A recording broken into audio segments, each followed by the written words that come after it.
कुरुक्षेत्र का विस्तृत युद्ध स्थल।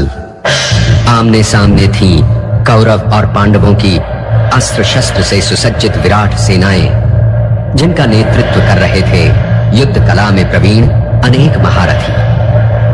सैन्य दल रह रहकर अपने वीरोचित समवेत उद्घोष के निनाद से गगन मंडल को कंपित कर रहे थे। परीक्षा की उस घड़ी में अर्जुन के मन में युद्ध की विरक्ति से भरे न जाने कौन से भाव उत्पन्न हुए कि उन्होंने श्री कृष्ण के समक्ष क्षमा याचना करते हुए ये कहकर आत्मसमर्पण कर दिया कि वे अपने ही स्वजनों बंधु बांधवों से युद्ध करने में असमर्थ हैं। बल प्रधान क्षात्र धर्म से अर्जुन सीधे कार्पण्य भाव कायरता दोष में पहुंच गए थे। उनका क्षात्र भाव लुप्त हो गया था। असमंजस के उन पलों में अर्जुन को सूझ ही नहीं रहा था कि वो युद्ध करें अथवा वैराग्य ले लें। अर्जुन ने अपना धनुष और तरकश भूमि पर डाल दिया।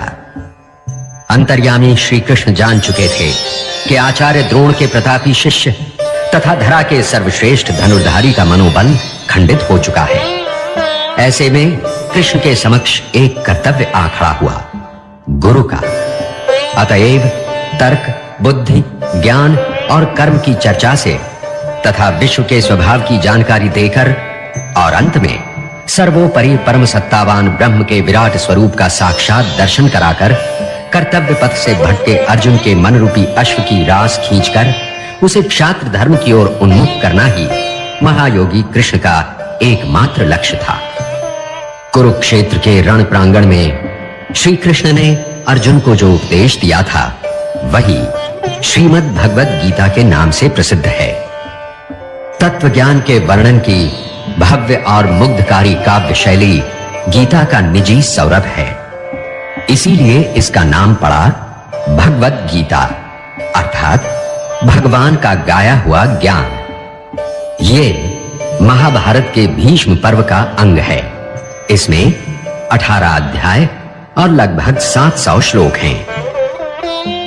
गीता विचारों की, ज्ञान की सतत प्रवाहमती मंदाकिनी है जो हमारी संस्कृति को युगों युगों से अपने पावन जल से सिंचित करती आ रही है।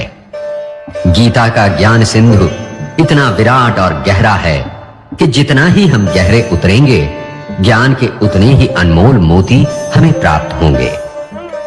केवल भारत ही नहीं बल्कि समस्त संसार के दार्शनिकों, चिंतकों, धर्माचार्यों और साहित्यकारों को गीता की विचार संपदा ने प्रभावित किया है।